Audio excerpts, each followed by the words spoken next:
New scheme of education and training for intermediate course. Intermediate course से related अगर बात करें तो नए स्कीम में जो आपका सीए का नया कोर्स है इसको किस तरीके से इंट्रोड्यूस किया गया है इंटरमीडिएट वालों के लिए। तो सेम दो रूट है, आपको अगर रजिस्टर करना है इंटरमीडिएट कोर्स के लिए तो दो रूट जैसे पहले हुआ करते थे वही दो रूट अभी भी हैं। पहला रूट क्या है कि आप फाउंडेशन के थ्रू आएंगे, फाउंडेशन एग्जाम लिख के आएंगे और उसको पास करने के बाद आप इंटर में रजिस्टर कर सकते हैं। और दूसरा है डायरेक्ट एंट्री रूट, थोड़ा सा इसको मॉडिफाई किया गया है, थोड़ा सा समझने वाली चीज है। डायरेक्ट एंट्री मोड के अंदर काफी सारे यहाँ प्रोविजंस को इंट्रोड्यूस किया गया है, बट है बड़ा इंटरेस्टिंग। तो फटाफट से इसको देख लेते हैं कि किस टाइप की जो समस्याएं या किस टाइप की दुविधाएं हैं जो आपके दिमाग में हो सकती हैं, जो कि हमने यहाँ पे डिस्कस किया हुआ है। तो सबसे पहला फाउंडेशन, दूसरा डायरेक्ट एंट्री। अब अगर किसी को फाउंडेशन रूट से आना है तो उसके लिए एलिजिबिलिटी क्राइटेरिया क्या होगा। तो जैसा कि आपने पीछे देखा कि फाउंडेशन तो वो स्टूडेंट भी दे सकता है जिसने 12th क्लास में अपीयर हुआ हो, 12th क्लास के एग्जाम में अपीयर हुआ हो, वो फाउंडेशन के एग्जाम में भी अपीयर हो सकता है, चाहे उसने 12th पास की हो या ना पास की हो। लेकिन जब आपको इंटरमीडिएट में रजिस्ट्रेशन की क्राइटेरिया दी जा रही है तो आपसे क्या कहा जा रहा है कि पहला अगर ऐसा सीन था कि आपने 12th पास नहीं किया हुआ था तो आपका 12th का रिजल्ट आ गया हो और आपने उसको क्लियर कर लिया हो, पास कर लिया हो, और साथ ही में जो आपने फाउंडेशन का एग्जाम दिया ऑब्वियसली उसको भी क्लियर कर लिया हो। मतलब प्रोविजनल बेसिस पर आपने फाउंडेशन का एग्जाम तो दे लिया था, बट इंटर में आने से पहले आपको ये 12th और ये फाउंडेशन दोनों का दोनों क्लियर किया होना चाहिए, तब जाके ही आप इंटरमीडिएट में रजिस्ट्रेशन करवा पाएंगे। नाउ अब बात करें डायरेक्ट एंट्री, तो इंटरेस्टिंग यही है डायरेक्ट एंट्री वाला कि डायरेक्ट एंट्री से अगर किसी को आना है तो उसका एलिजिबिलिटी क्राइटेरिया क्या होगा। तो पहले कहा जाता था कि कोई भी ग्रेजुएट जो है वो आके रजिस्टर कर सकता है, अब थोड़ा सा भेदभाव कर दिया गया। भेदभाव कैसा है कि आपने ग्रेजुएशन करी हो या आपने पीजी किया हो। अगर आपने ग्रेजुएशन या पीजी किया है कॉमर्स से तो उस केस में आपसे कहा जा रहा है कि भैया आपके मिनिमम कितने मार्क्स होने चाहिए, 55% मार्क्स होने चाहिए, तो आप सीधा सीधा इंटर के लिए रजिस्टर कर सकते हो। बट अगर आपने जो ग्रेजुएशन या पोस्ट ग्रेजुएशन किया है वो अदर देन कॉमर्स है, या तो आपने आर्ट्स से किया है, साइंस से किया है, कोई भी फील्ड अदर देन कॉमर्स, तो उस केस में आपके इसके अंदर 55 के बदले 60% मार्क्स होने चाहिए। 60% मार्क्स अगर होंगे तभी जाके आप इंटरमीडिएट में आ सकते हो। ये तो हो गया ग्रेजुएशन और पीजी वालों के लिए। इसके अलावा जो हमारा इंस्टीट्यूट है वो टाई अप करके चलता है institute of company secretaries of India और institute of cost accountant of India.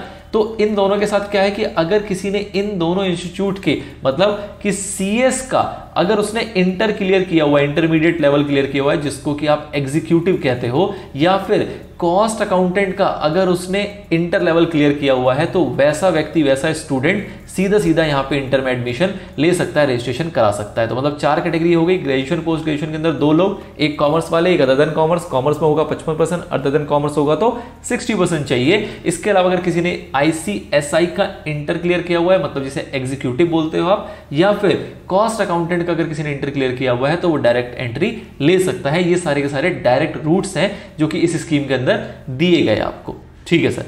उसके बाद अब यहां पे कुछ केस बेस्ड स्टडीज, कुछ सवाल हैं आपके कि अगर अभी आप अपने लास्ट ईयर को परस्यू कर रहे हो तो आप सीए कोर्स को कैसे ज्वाइन कर सकते हो। तो यहां पे एक प्रोविजनल ऑप्शन दिया गया कि जिसने जो भी लास्ट ईयर में ग्रेजुएशन के, वो चाहे तो प्रोविजनल रजिस्ट्रेशन करा सकता है, लेकिन आप एग्जाम तभी दे पाओगे जब आपका ग्रेजुएशन कंप्लीट हो गया हो और ग्रेजुएशन के अंदर जो भी आपको मार्क्स का परसेंटेज बताया गया है, चाहे तो 55 चाहे तो 60, जिस भी कैटेगरी में आप आते हो, तो वो आपने अचीव कर लिया हो। अगर आपने ऐसा कर लिया तो आप इंटर का जो एग्जाम है वो दे पाओगे। साथ ही में जो प्रोविजनल रजिस्ट्रेशन आपने कराया है उसको एग्जाम देने तक में 8 महीने पूरे हो जाने चाहिए। बेसिकली जैसे कि 4 महीने का क्राइटेरिया बताया गया था किसमें, फाउंडेशन लेवल में, वैसे इंटर लेवल पे आपको 8 मंथ्स का क्राइटेरिया बताया जाता है कि आप रजिस्ट्रेशन जब कराएंगे उसके 8 महीने बाद एग्जाम होगा। मतलब कि आपका जो भी अटेम्प्ट है, सपोज कीजिए कोई मई का अटेम्प्ट देना चाहता है, मई 2024 का, तो उसके लिए उसको 1 सितंबर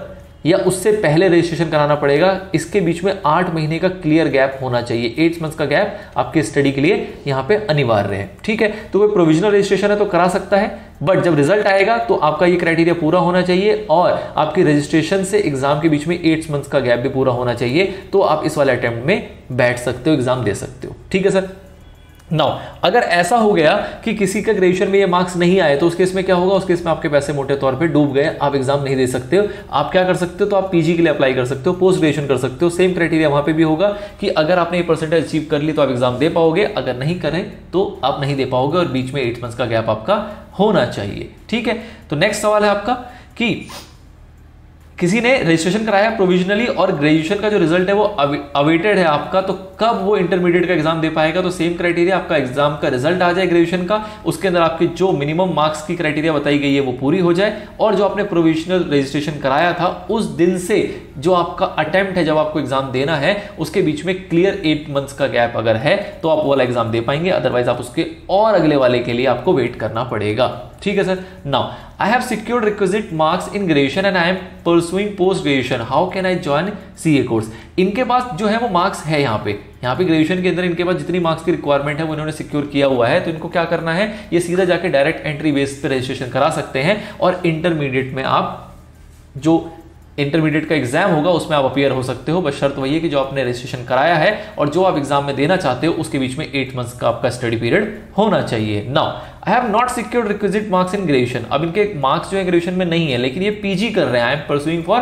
पोस्ट ग्रेजुएशन, ये कैसे आ सकते हैं? तो भैया सेम क्राइटेरिया इनके लिए भी है कि प्रोविजनल रजिस्ट्रेशन करा लो, जब पीजी का रिजल्ट आ जाएगा तब देखा जाएगा कि आपके अगर जो रिक्वायरमेंट थी परसेंटेज ऑफ मार्क्स की, अगर वो आपने सिक्योर कर लिया है और जो 8 मंथ्स का क्राइटेरिया है आपके स्टडी पीरियड का वो बीच में क्लियर मेंशन्ड है, क्लियरली अवेलेबल है, तो आप अटेम्प्ट दे पाओगे, अदरवाइज आप अटेम्प्ट जो है वो नहीं दे पाओगे। Now next question, I have registered provisionally for intermediate course through direct entry route, when will my registration get confirmed? कब आपका रजिस्ट्रेशन कंफर्म्ड होगा?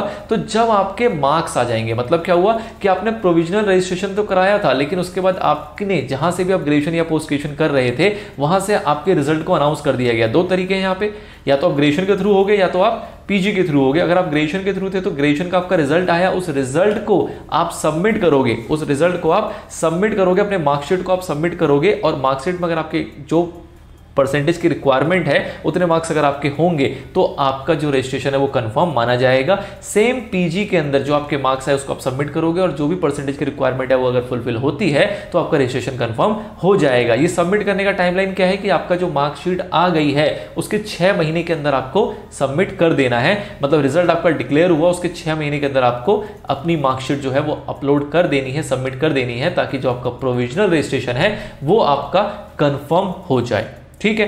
Now when are the intermediate examination held and what is the cut off date for registration in intermediate course appearing in intermediate examination? तो basically कब exam होता है और क्या cut off date है मैंने आपको पीछे बताया।